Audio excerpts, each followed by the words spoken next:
पूरे राज्य की राजनीति हलचल पर सभी की निगाहें भी टिकी है और सुबह 8 बजे से मतगणना शुरू भी हो रही है। और जहां एन कॉलेज में भी मतगणना हो रही है, जहां हमारे सहयोगी मदन जी वहां मौजूद हैं। मदन जी, अभी वहां क्या कुछ अपडेट मिल है? अभी बजे से ही मतगणना की प्रक्रिया जो है शुरू हो चुकी है और इस वक्त हम राजधानी पटना के एएन कॉलेज के समीप हैं और यहाँ पर 14 विधानसभा क्षेत्रों का मतगणना जो है वो शुरू हो रहा है। आप देखिए, हम आपको ये तस्वीर दिखा रहे हैं कि किस तरह से घोड़े पर पुलिसकर्मी सवार होकर एक तरह से निगरानी कर रहे हैं। विधि व्यवस्था को बनाए रखने के लिए एसपी ट्रैफिक भी पीछे पीछे है। तो ऐसे में धारा 144 पहले ही सुरक्षा के दृष्टिकोण से इस इलाके में लागू कर दिया गया है।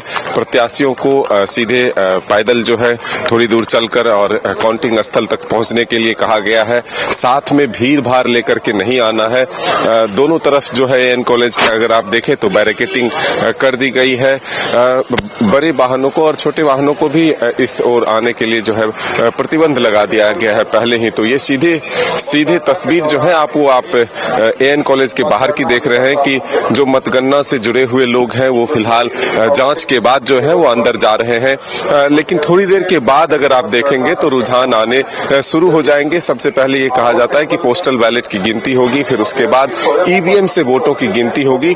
तो सीधे तौर पर हम आपको ये तस्वीर जो है राजधानी पटना के एन कॉलेज से दिखा रहे हैं, जहां की 14 विधानसभा क्षेत्र की काउंटिंग होंगे। सभी प्रत्याशी यहां पहुंच चुके हैं, उनके समर्थक पहुंच चुके हैं, जो काउंटिंग में उनके तरफ से कार्यकर्ता लगाए गए हैं वो पहुंच चुके हैं और प्रक्रिया जो है लगभग शुरू हो चुकी है। इंतजार है रुझान आने की कि आखिर किस विधानसभा क्षेत्र में कौन आगे बढ़ता है, कौन पीछे रहता है। ये तमाम अपडेट जो है हम आप तक पहुंचाते रहेंगे, अपने दर्शकों तक पहुंचाते रहेंगे, क्योंकि सबकी निगाहें आज के विधानसभा चुनाव के परिणाम पर है कि आखिर एक विधानसभा में कौन विधायक के तौर पर चुनकर आता है, किसे कितना मत प्राप्त हुआ है और साथ ही सरकार किसकी बनती है, इस पर भी सबकी निगाहें हैं। किस गठबंधन को कितने सीट जो है हासिल होते हैं, आंकड़े क्या इस बार मिलते हैं, ये सब की निगाहें जो है टिकी है। तो हम भी अपने दर्शकों तक तमाम अपडेट जो है पहुंचाते रहेंगे।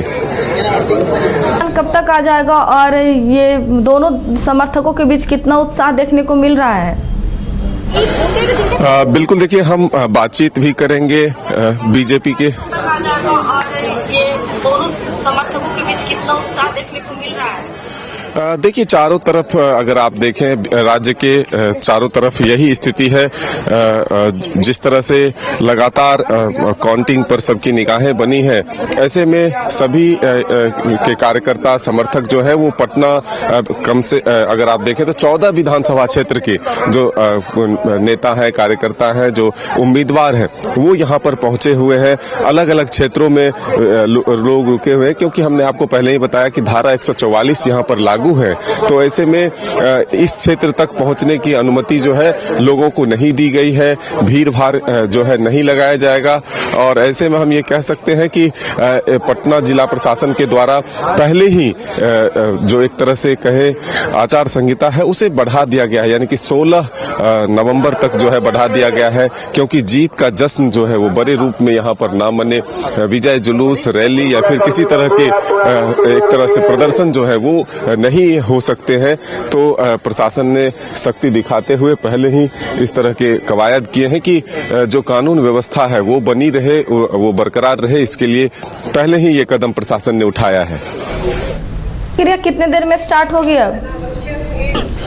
बिल्कुल, देखिए काउंटिंग की प्रक्रिया कहें तो शुरू हो चुकी है और पहले जो पोस्टल बैलेट की गिनती होती है वो पूरा किया जाएगा और फिर उसके बाद ईवीएम से वोटों की गिनती की जाएगी। तो ऐसे में ये कह सकते हैं कि प्रक्रिया लगभग शुरू हो चुकी है। उम्मीदवार यहाँ पहुंच चुके हैं और उनके समर्थक जो है वो भी जो काउंटिंग में जुड़े हुए हैं, काउंटिंग से जुड़े हुए हैं, वो यहाँ पर पहुंच चुके हैं। तो बारी बारी से जो काउंटिंग से जुड़े हुए अधिकारी हैं, पदाधिकारी हैं, वो भी पहले से मौजूद हो चुके हैं हैं। तो ऐसे में ये कह सकते हैं कि पूरी प्रक्रिया को संपन्न कराने के लिए काफी मुस्तैदी के साथ जिला प्रशासन ने तैयारी पहले से कर रखी है। और आप देख भी सकते हैं कि लगातार यहाँ पर अनाउंसमेंट किया जा रहा है कि धारा 144 जो है वो पहले से लागू है और इसलिए यहाँ पर लोगों की भीड़ भाड़ जो है मुख्य द्वार के यानी कि एएन कॉलेज के मेन गेट के सामने जो है नहीं हो सकता है।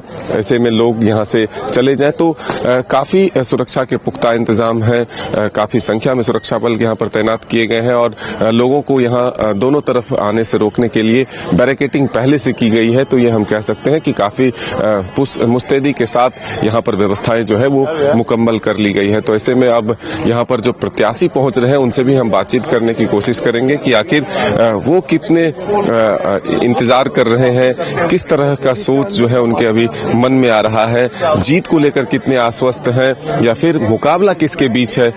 ऐसे में सरकार वो तो एक विधायक के तौर पर जीतेंगे, साथ ही उनकी सरकार बन रही है या नहीं, उनके आंकड़े उनके गठबंधन को कितना मिल रहा है, ये तमाम जो एक तरह से कयास है वो लगाए जा सकते हैं, बातचीत की जा सकती है। तो ऐसे में जो बांकीपुर के उम्मीदवार हैं वो यहाँ पर पहुंचे हैं, बीजेपी के संजीव चौरसिया जी। तो ऐसे में उनसे हम बातचीत करेंगे, समझेंगे कि आखिर इंतजार कितना हो रहा है, मन में क्या चल रहा है और कितने आश्वस्त हैं कि बिहार में फिर से एक बार नीतीश कुमार की सरकार बनती है। और जो एक पोस्टर वार शुरू हुआ है कि चाचा की विदाई हो चुकी है, दूसरे तरफ टाइगर अभी जिंदा है, ये पोस्टर वार जो शुरू हुआ है, इस बीच उनके मन में क्या चल रहा है, ये तमाम सवालों के जवाब हम उनसे ढूंढेंगे।